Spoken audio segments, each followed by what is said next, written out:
23 নম্বর এটা কি বলছে, এক ব্যবসায়ী ক্রয়মূল্যেই দ্রব্য বিক্রি করার দাবি করে কিন্তু 1 কেজির পরিবর্তে 800 গ্রাম বাটখারা ব্যবহার করে, তার লাভ ও ক্ষতি কত পরিমাণ।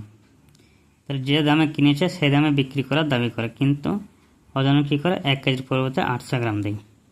তাহলে 1 কেজি মানে কত গ্রাম, 1 কেজি মানে হচ্ছে 1000 গ্রাম।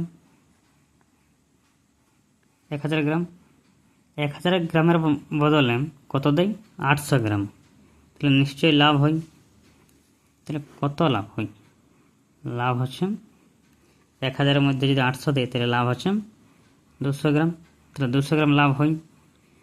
এবার বলছে তার লাভ বা ক্ষতির পরিমাণ কত, শতকরা বার করতে হবে। তাহলে শতকরা লাভ,